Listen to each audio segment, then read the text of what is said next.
All right, our next match coming your way. There you see the tail of the tape, and what stands out to me is the experience that both of these men have, and they're going to need every trick they know to advance. Let's go to the ring.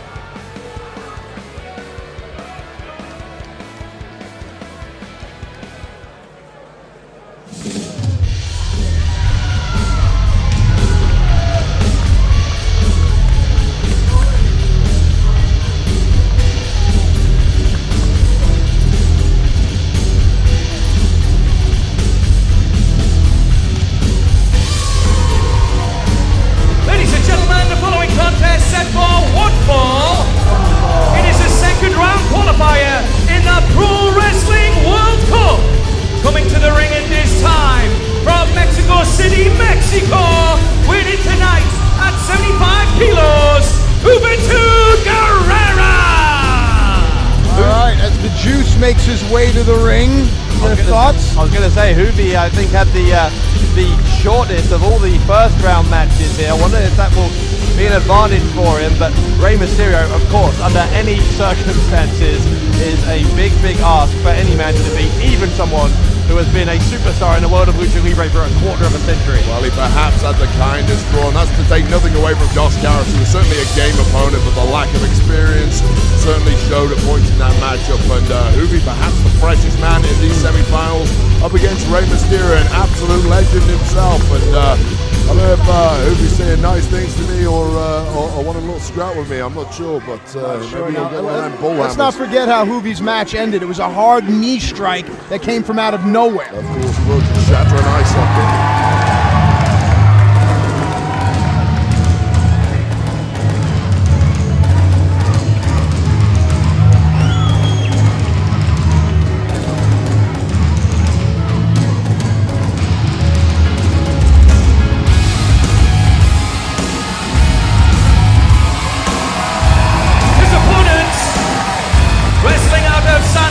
California, USA, winning tonight 170 pounds, Rey Mysterio! Stu, I'm going to come to you here. If you had an opponent that you wrestled so many times, you knew him so well, but you didn't see him for quite some time, years upon years, how would you approach this match? Well, let's be honest, Rey Mysterio has a very unique style and he's constantly innovating offense, but even when I knew Rey well, I wrestled him probably 100 times. I lost 99 of them. I mean, it made no difference. The guy is just so good. It doesn't matter if you know him well or you don't know him at all. He's just so good. He is a global phenom. He is one of the best wrestlers of any lineage of any style, of any nationality in history. One of the most successful, and despite the obvious lack of physical size he has and the obvious perhaps underdog status in almost every match, he is just an incredible performer. And to you, Dave, I alluded to, and my memory might be incorrect, somebody hit me up on Twitter. The last time I saw these two in the ring, it was all the way back when WCW Nitro was on the air. There's something in our sport called heat, where you just genuinely do not like someone. There's rumors that these two have a ton of heat that goes all the way back to Mexico. Is there anything you're picking up on here? Do you have a favorite in this match? You see, you're looking at the exchange there, just as you're talking there, Matt, and there was certainly no warmth between the two of them, but I mean, as you said, you've got to pick Mysterio, I guess, just because he is the #1 luchador on the planet, but Juventud is just such a great talent as well. It's just such a hard one to pick a winner. Well, quite simply, the fact that two superstars there, the size and the fame of Rey Mysterio and Juventud Guerrera haven't met in what, 20 plus years? That's not by accident, that's by design. They must hate each other. You know, that little kid in the front row, Rey Mysterio gave him his glove at the outset of the Alberto El Patron match. And now it looks like Juvi's taking Juvi's a leaving? walk. He's going to give up his spot in the Pro Wrestling World Cup?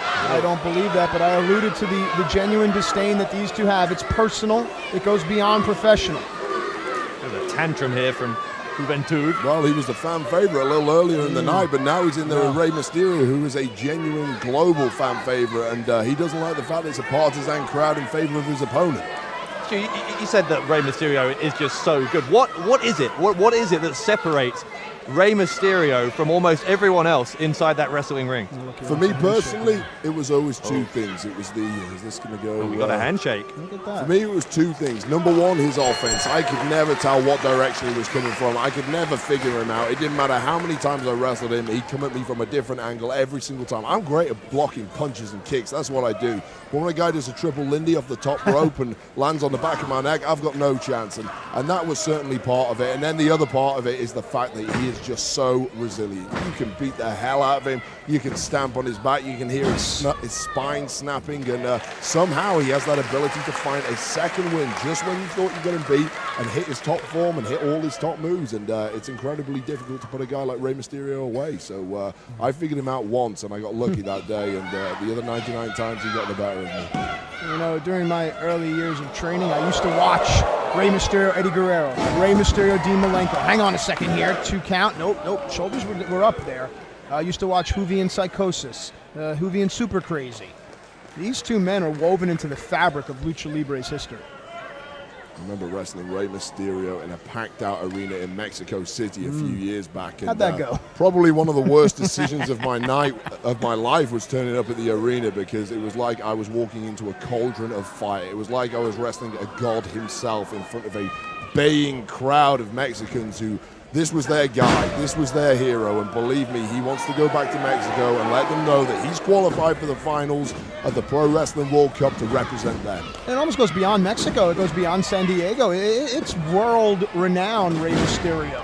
Nice leg sweep there, cover kick out as the action begins to quicken, the pace starts to heat up. You know, what I've been noticing, Matt, over the last couple of minutes here is although these two apparently haven't wrestled each other for a couple of decades, they were telegraphing everything each other was going to do. They still know each other so well.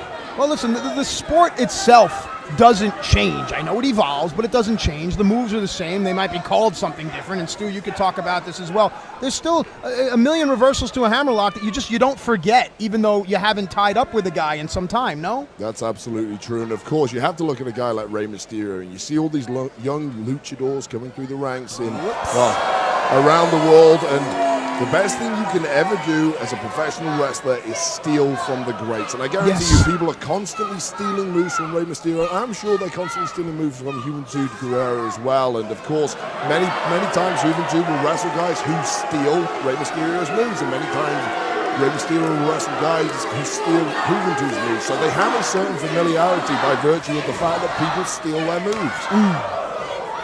Hard knife edge chop there now. Juvi's going to try to devolve this. Although Juventud's Lucha Libre ability is well documented, if it turns into a fight, I have to believe that it benefits the juice. It has to be said that although Lucha's style of wrestling has been huge in Mexico for years and years, the growth of Lucha globally over the last couple of years, thanks to the likes of Lucha Underground, has been incredible. And what a coup it has been by WCPW and the Pro Wrestling World Cup to get the creme de la creme of the luchadors on this planet right here in the UK for this tournament. That's right. That Lucha Underground is certainly good in spite of the commentary, but let's not go there. Nice put it on mute. Wheelbarrow into the arm drag, spills Juicy onto the floor. What does Rey have in mind here? Mysterio's going to baseball slide underneath. Juvi ducked it. Pop. Mysterio is on the apron here. Juvi's grabbed his foot. And the kick was able to put Juvi back, and ow! Chops the legs away. Mysterio lands hard on his back. I think Juvi playing a little possum from that kick, catching Rey Mysterio by surprise with the leg sweep, and the spine of Rey Mysterio bearing the brunt of that landing on the hard ring apron. Cover here, little lax, no leg hook. Rey's shoulder up on one, sits up, gets his shoulders off the mat. Juventud takes advantage of the body positioning and now looks to wear down his smaller opponent. Yeah, you're never going to beat Rey Mysterio with a leg sweep on the apron. It will certainly take the wind out of his sails, but I think Juvi did that more as a glow, more as a fact that, hey, I've got you now. Just so you know, I'm on top, buddy. Here we go. Rey's going to try to alleviate the pressure by getting himself back up to a vertical base now, trying to put the elbows in and create a little bit of space, and he's doing that now, as you can see. Mysterio's going to go to the ropes. He goes over the top, and now, oh my God, taken down by that strike into the face. I'll tell you, Juvi. similar to the knee that we saw earlier tonight against Dos Caras, the point of the knee to the cheekbone of Dos Caras. We just saw, wait a minute, we just saw the point of the elbow to the jaw of Rey Mysterio, and Rey Mysterio moving very gingerly after that.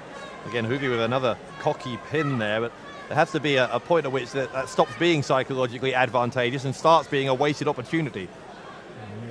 direction there by Juventud. What does he have in mind here? Ray ducks the clothesline, grabs a waist lock, tried to go for an O'Connor roll, was held on there by Juventud. Kick to the gut is blocked and caught.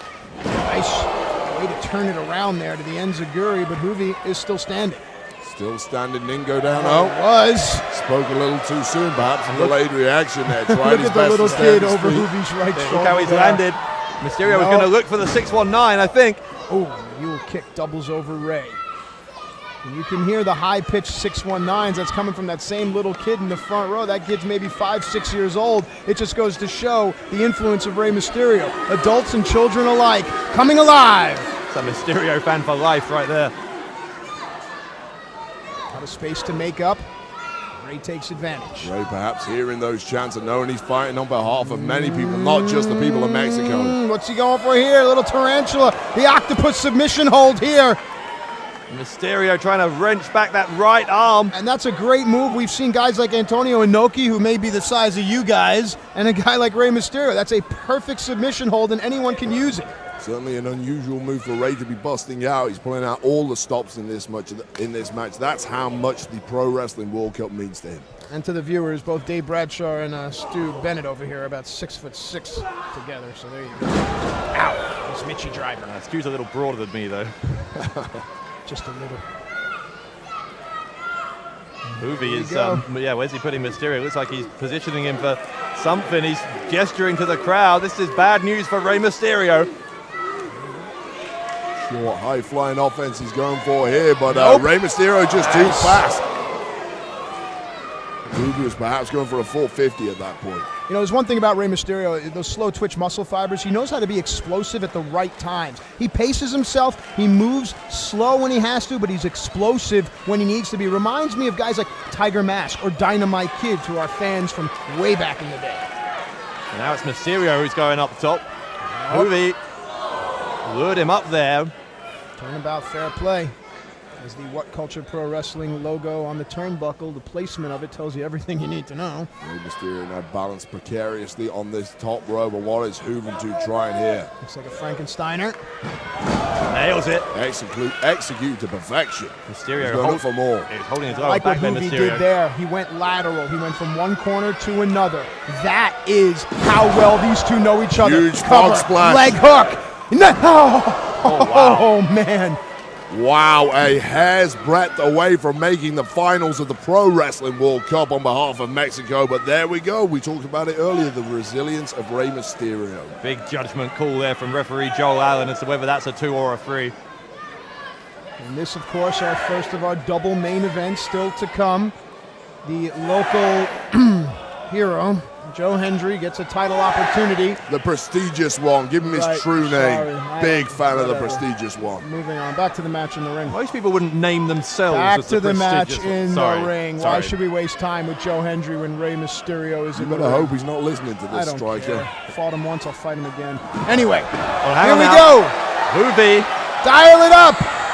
The 619. Booyaka! Mysterio up top. Rey Mysterio dives. A front Nice. splash of his own. Leg hooked. Both legs hooked. 2. He got him. Look how quickly Rey Mysterio turned the tide. Congratulations. It's Winner only of the fitting. match and advancing to the World Cup Finals in August, Rey Mysterio! It is only fitting that the face of Lucha Libre goes on to represent Mexico and the Lucha Libre style in the finals of the World Cup coming up later this summer, and I promise you, it's gonna be hot. What a matchup and what a performance by Juventud, but Rey Mysterio once again, as he has done his whole career, just been too good. It's really interesting to see. Oh, there's a hello. All right. Well, a handshake and a raise of the hand by Juventud for Rey Mysterio. A nice show of respect as Rey Mysterio joins Penta El Zero M as the Mexican representatives in the World Cup Finals.